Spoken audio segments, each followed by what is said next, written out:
el santuario de San Giovanni. Es un edificio normando antiguo y antes era la capital de Siracusa. Y la particularidad de esta espléndida iglesia es que debajo hay unas catacumbas. Catacumbas quiere decir al lado de la cantera, porque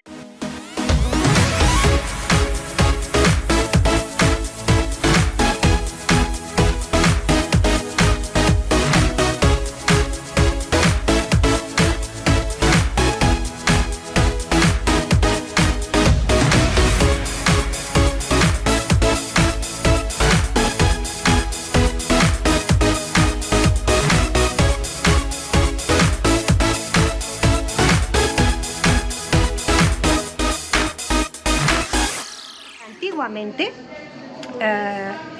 en la ciudad histórica, que es ahora Ortigia, los paganos, los judíos y los cristianos ordinarios no podían ser enterrados en la ciudad. Entonces los cementerios y las sepulturas se ponían fuera del recinto principal. Y en este caso fue debajo de esta basílica, de esta iglesia. Hay un montón de túneles, es como un laberinto. Lo explico porque lamentablemente no podremos filmarlo. Entonces hay un montón de túneles, laberintos. En la piedra, en las paredes, hay unos nichos excavados que son las sepulturas de las personas fallecidas. Estas sepulturas se cerraban o con ladrillo y en algunos casos con láminas de mármol. Y aquí en Siracusa hay varios sitios, hay varios catacumbas, pero sobre todo están las originales o las primeras que están en Roma. Y porque los romanos hace muchísimos siglos pues era una de las tradiciones que no se podían enterrar en la ciudad pues todas las personas que os acabo de comentar. Hay muchísimas catacumbas tanto en Grecia, Italia, Malta, también en Francia, y la más grande, o con más extensión, con 2.500 kilómetros, se encuentra en Ucrania. Intentaremos sacar algunas imágenes, pero bueno, por lo visto está prohibido, entonces pues espero que por lo menos podáis disfrutar de las vistas exteriores, que son maravillosas, de mármol blanco, por eso hay tanta luz, tanto reflejo y tanta luminosidad, preciosa. Acabamos de visitar las catacumbas y voy a intentar hacer un resumen. La primera cosa que se ve, que se visita, de hecho es obligatorio hacerlo con un guía, con un profesional, no se puede ir por libre. Es cada 45 minutos más o menos y vale 11,50 €. Lo primero que vemos es una cripta. Es que era una antigua iglesia, antigua capilla bajo tierra. Lo increíble es que aún se pueden ver algunos frescos y las diferentes épocas donde diferentes civilizaciones pues renovaron, reconstruyeron y tal. Muy bonito, muy bonito. Y luego, ¿tienes algo que añadir, capitán, a la cripta? No. Sí, en la cripta, al lado del hotel, no sé cómo se dice en castellano, de lo que hay en la iglesia, en el fondo, había una tumba. Antes estaba un santo, ahora no me acuerdo el nombre, y había como una pequeña ventanita, porque los cristianos iban a esa capilla y hacían la vuelta a la iglesia y pasaban su mano y tocaban el cuerpo que estaba recubierto de una tela húmeda, y lo podías tocar o con la mano o con otro trapo que tú llevabas y luego te lo llevabas a casa. Esto es muy, muy curioso. Luego pues damos una vuelta por las catacumbas, bastante grandes, porque hay unas cuantas calles. Luego se puede ver diferentes sepulturas, las pequeñitas para niños, las grandes con diferentes huecos para familias. Eso representaba una familia pues con bastante poderío económico, porque toda la familia estaban uno detrás de otro, así había las tumbas, algunos con unos frescos aún visibles. El color rojo volvía mucho, que es el color rojo muy típico de Pompeya, que era el color representativo de la época romana. Luego animales, luego uvas, que representaba tanto el verano como la sangre de Cristo. Luego había una tumba es que dejo pasar el ruido de los coches y motos. Luego había una tumba muy particular que no estaba tan dentro de las paredes, sino con un poquito exterior, y encima de la lámina que estaba encima de la tumba había 3 agujeritos. Y ahora os explico los agujeritos. Y el hecho que estuviera un poquito como en el camino principal, pues eso permitía a que la familia viniera a festejar pues cada año su aniversario, y había 3 agujeritos y la familia ponía leche, vino y miel, y así pues lo celebraban y lo celebraban como él, ¿no? ¿Qué más? También han encontrado en algunas tumbas unos frescos muy bonitos, esculpidos a mano, preciosos, y los originales se pueden ver en el Museo Arqueológico de esta ciudad, que espero poder disfrutar. ¿Qué más? Ya sé que nosotros hemos visto ya de este tipo bastante, sobre todo me acuerdo en Roma y en Nápoles, que son increíblemente inmensos, porque los pasillos eran súper pequeñitos y era como varios pisos. En Turquía, por supuesto, hemos visitado algo muy parecido, pero que no eran catacumbas, eran ciudades subterráneas donde había vida, o sea, eran construcciones para vivir y no típicas construcciones de cementerio, de tumbas, de sepulturas. Pero realmente el inicio de estas sepulturas subterráneas para los romanos era sobre todo una cuestión económica, porque era mucho más barato construir bajo tierra. Y durante la Primera y la Segunda Guerra Mundial, la población, cuando Siracusa fue bombardeada, pues los ciudadanos se refugiaron, en las catacumbas, y así pudieron pues no sufrir tanto.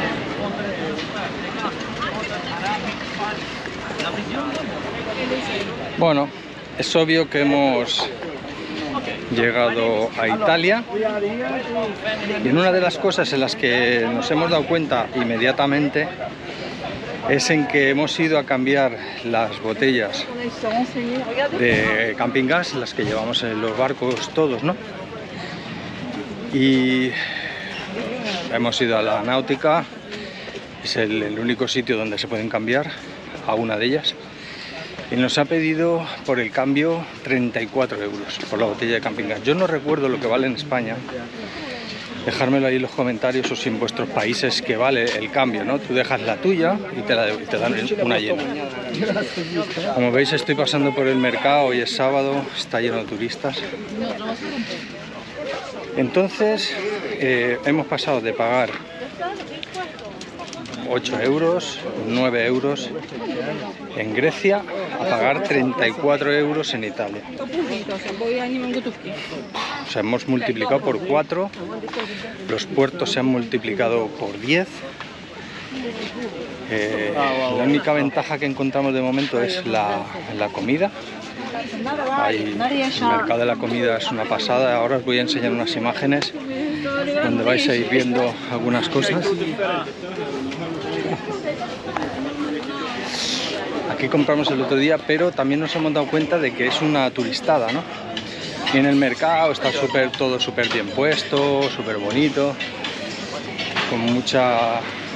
El italiano, siciliano te hace enseguida hablar contigo y tal, y claro, al final el precio es 20, un 30, un 40% más caro que en el supermercado.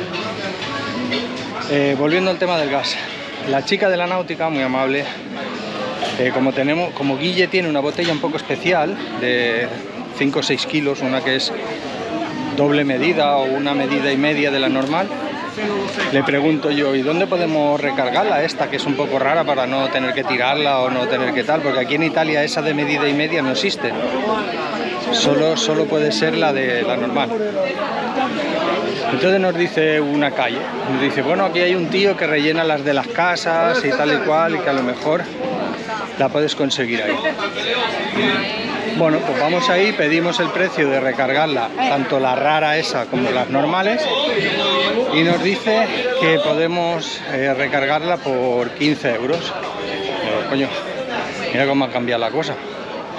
Y vamos aquí a un cuchitril que hay aquí atrás, un tipo, no sé, un local de 2 metros por 2 metros, y ese se ve que tiene unas botellas grandes en su casa y se ha inventado la forma de llenar las pequeñas. Así que vamos para allá. Os enseño un poco el mercado.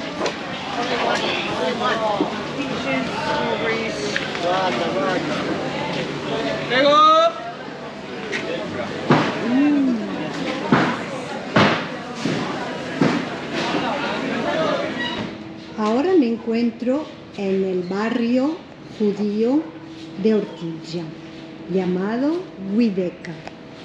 Y en este barrio, hace poco tiempo, se descubrieron unos baños judíos. Sí. Os contaré la historia dentro de un ratito porque no puedo grabar en el interior.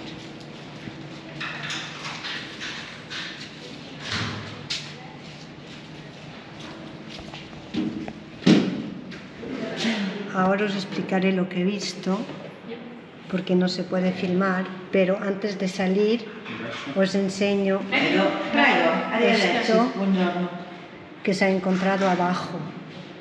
Y estos son lamparitas donde ponían óleo para que se quemara durante la noche, para tener luz abajo. Y aquí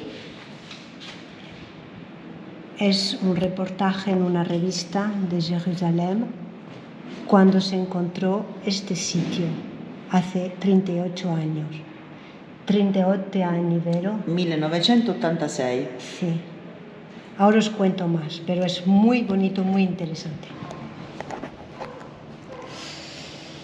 Pues curioseando por Ortigia, que me encanta y la voy a conocer muy bien y eso me parece brutal, pues me estoy dando cuenta que hay verdaderos tesoros debajo tierra.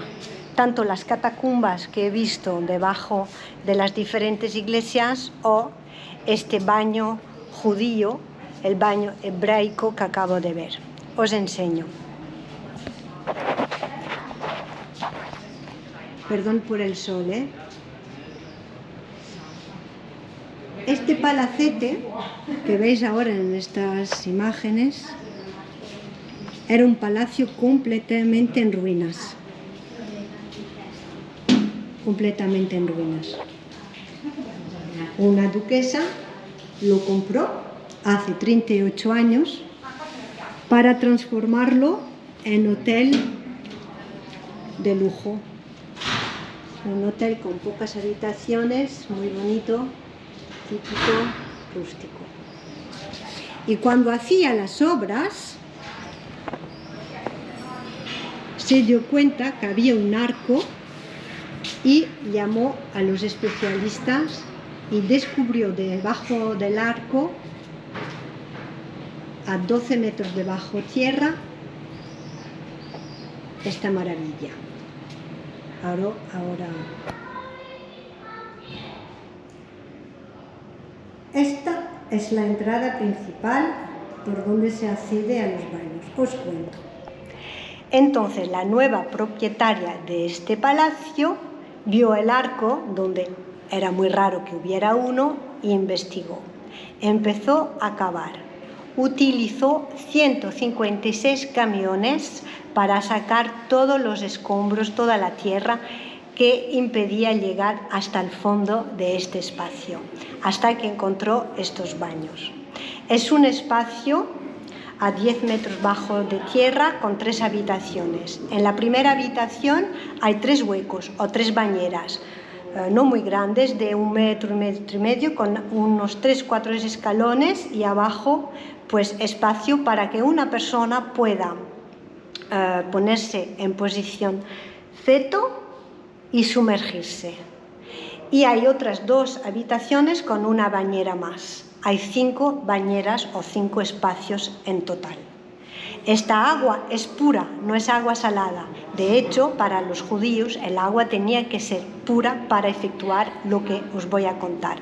El agua viene de abajo, 12 metros subsuelo, y viene de las colinas, de las montañas, bajo el suelo, hasta Ortigia, que es la islita que está aquí flotando en el Mediterráneo, y no es agua salada que sube a la superficie. De hecho, yo probé y es agua dulce.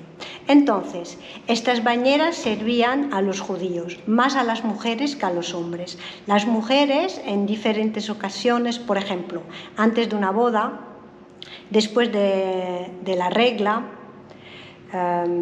después de dar a luz, o en algunos eventos religiosos importantes.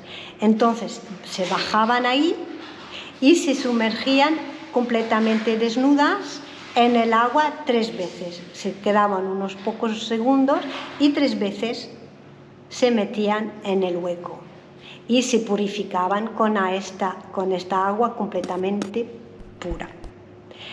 Cuando llegaron los españoles y que empezaron a destruir la ciudad, los judíos dijeron: no, este tesoro nosotros lo vamos a esconder. Y empezaron a poner tierra dentro, y de hecho casi lo llenaron. Se ve en las 4 columnas la marca hasta donde llegaba la tierra, y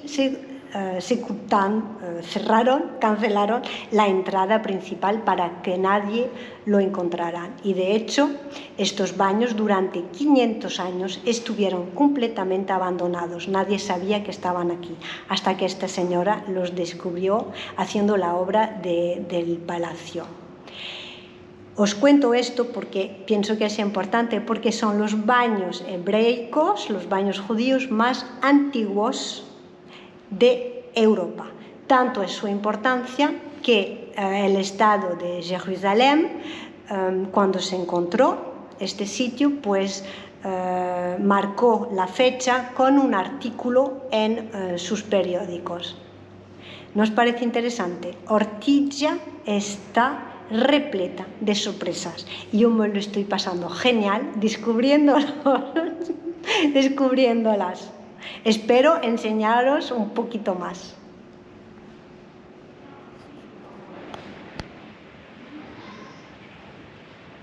En la parte histórica de Siracusa se utiliza mucho la palabra cortillo. Cortillo sería, como en Mallorca, los patios de los palacios, que tienen en el fondo un espacio abierto. Concretamente solo hay casas donde la gente vive, pero en muchos más ha sido reformado y se transforma en restaurante o en bar. Si me encuentro uno por el camino, lo enseño. Cortello. En cada esquina hay o algún palacio que te emociona o iglesias impresionantes.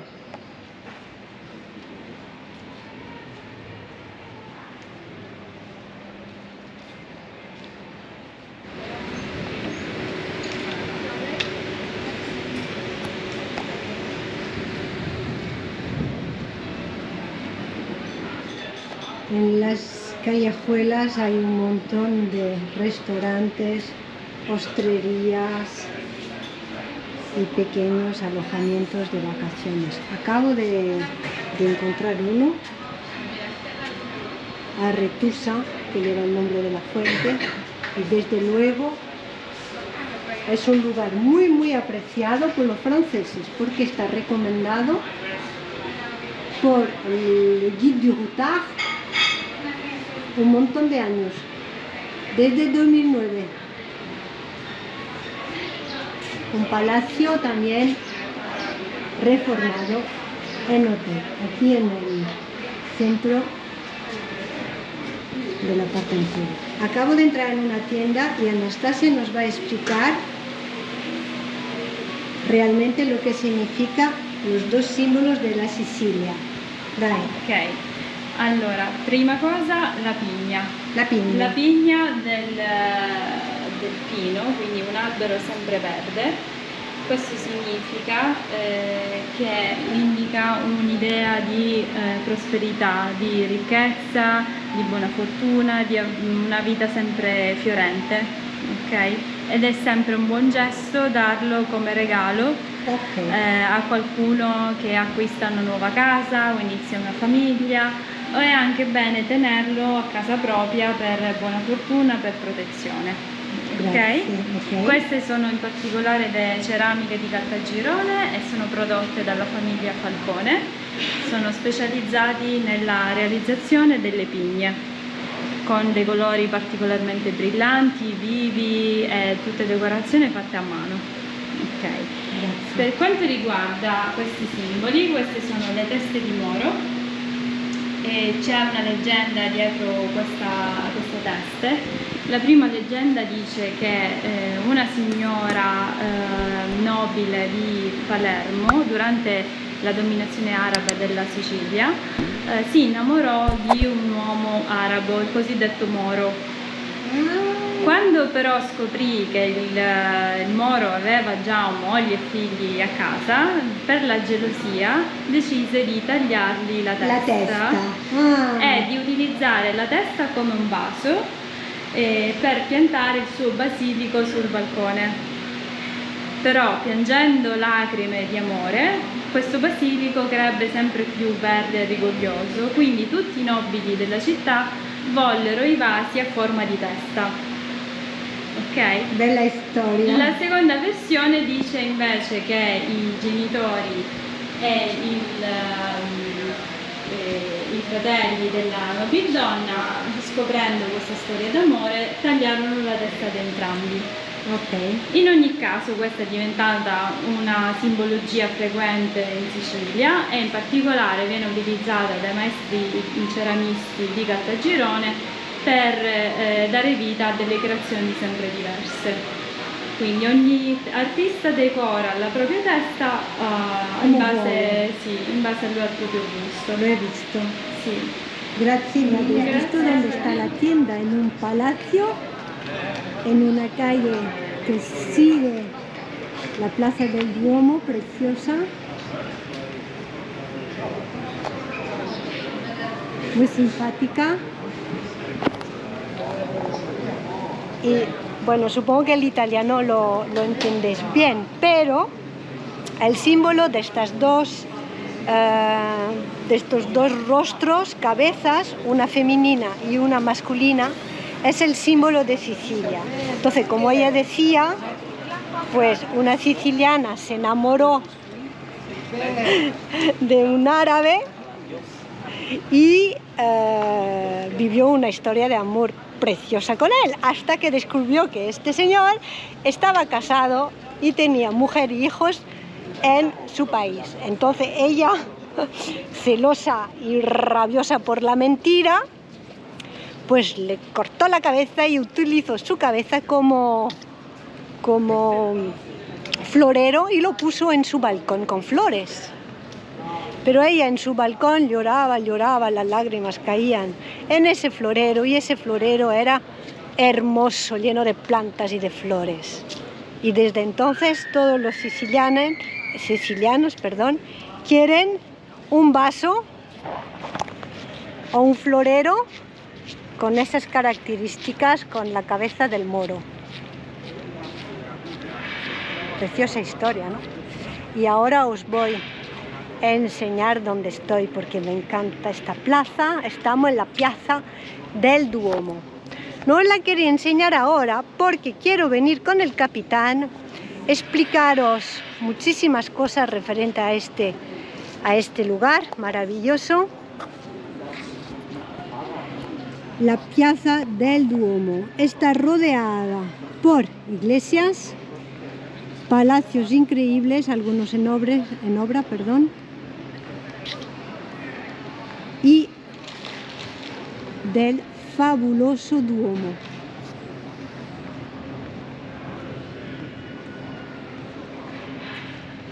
La fachada es preciosa, os contaré más.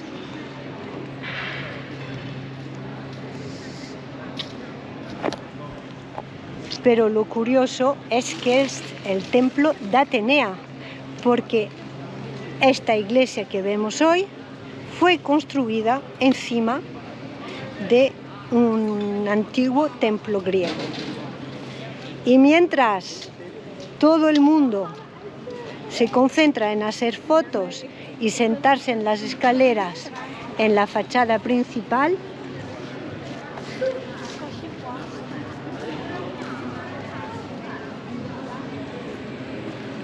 preciosa, ¿verdad?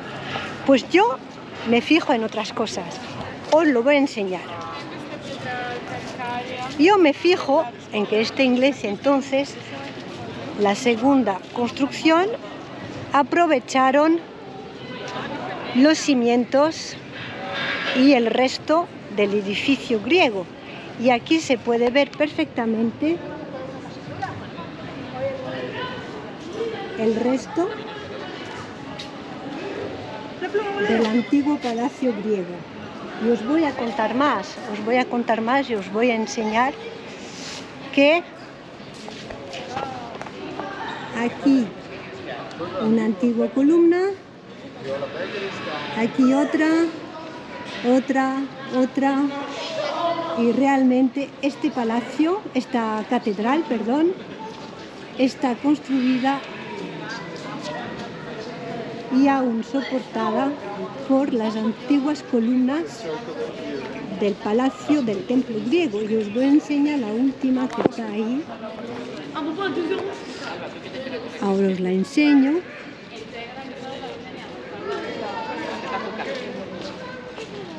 Está aquí.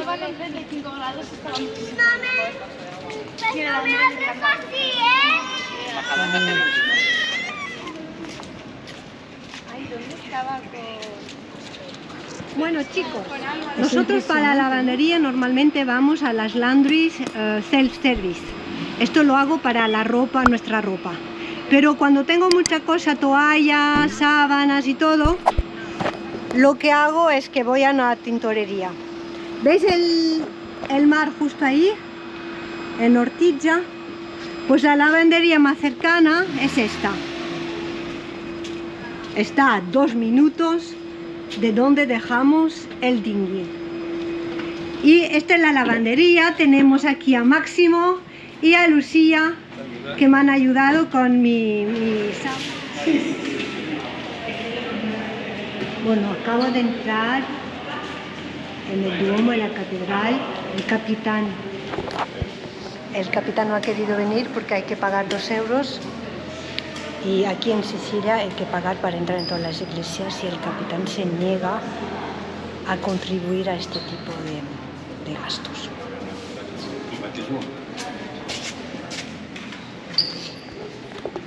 Y yo os voy a enseñar esta maravilla. Yo quería verla, está claro, porque quería tocar las columnas del antiguo templo griego, que el resto de las columnas aún se pueden ver.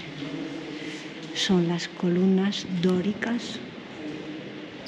Las columnas dóricas es realmente pues las columnas más antiguas de la época griega.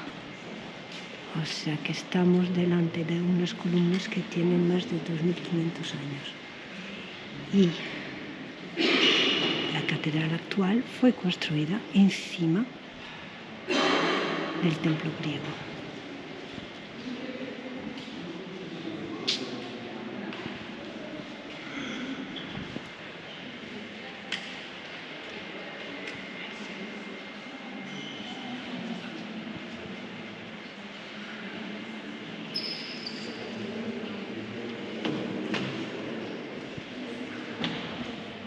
Algunas columnas solo se ven en la parte de arriba y otras, como estas, se ve toda la columna y se ven tanto en el interior como en el exterior. Y esto es lo que quería tocar. ¿Y cuántas hemos visto de columnas de estas en Grecia? ¡Wow! Y del otro lado, del otro lateral también. Y dentro de la catedral se puede ver estas fuentes utilizadas para los bautizos. Es de la época normanda. Y abajo lo que sostiene la fuente son leones de bronce. Un montón de leones pequeñitos de bronce que sostiene esta fuente. Y de cada lado hay unos mosaicos preciosos. Bueno, están muy lejos, supongo que no lo veréis bien, pero son del siglo XII. Dentro, esta mezcla temporal es époustouflant, de verdad que sí. Estas columnas griegas monumentales, ¿no?, que aún están aquí después de más de 2500 años y que hacen parte de la catedral actual. Después del terremoto de 1693 se volvió a reconstruir de 1728 a 1753 o algo así. Y dentro es bastante humilde, o sea, sencilla. El barroco rococó se ve más a nivel de la fachada por la cantidad increíble de adornos, por estas columnas, ¿no?, gigantescas, un poco exuberantes, que suben hasta arriba. Ya lo hemos visto en las ciudades de la trilogía barroca, ¿no?, que es sobre 2 o 3 pisos, así que suben, que parece eterno. Luego el estilo así un poco de movimiento con las curvas que salen y vuelven a entrar como olas así en la fachada. Es increíble. Y luego pues el material mármol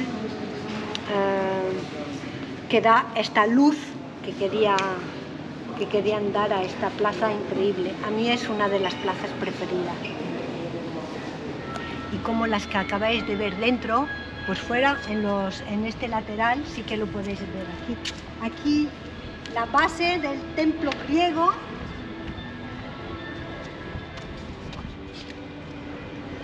Y estas columnas dóricas de mi país preferido, que es Grecia.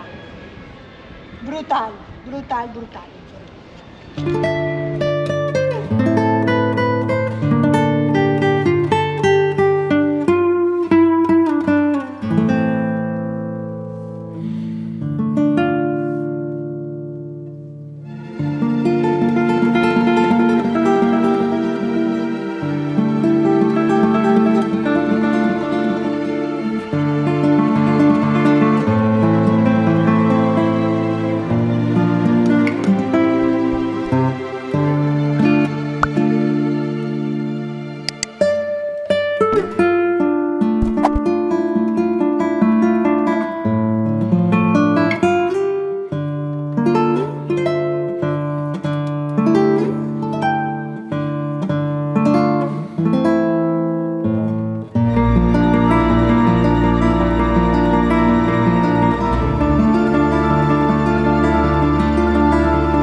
Amigos, después de 3 semanas en el fondeo delante de Ortigia, aquí en Siracusa, pues poco a poco el agua se ha ido.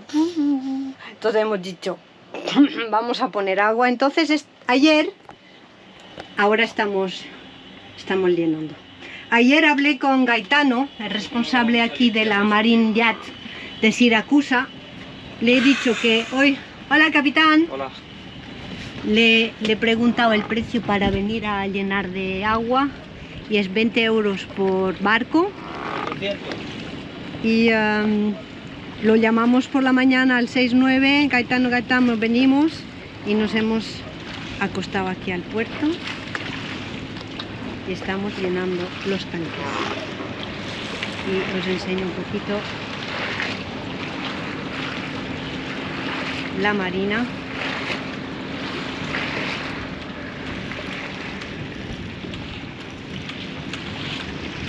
De Siracusa, justo delante de la parte histórica Ortigia. Joder. Chicos, esto es lo que pasa cuando estás 3 semanas fondeado aquí delante de Ortigia en Siracusa, que el agua, como es un poco así, pues la cadena se nos ha llenado de... Joder, pero esto... Es la primera vez que lo vemos. Joder, y con el barco recién limpio. Claro, y ahora hay que volver a sacarla y... No lo... Déjala que se vaya con la cadena. Voy, Va. Momentín. Mira.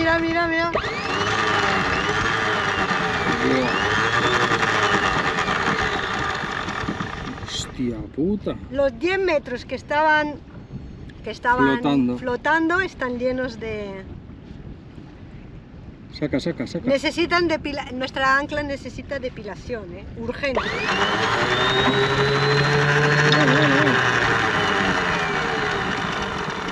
40 metros. Sí. ¿Tiro un poco más? No, voy a ir a limpiarla y a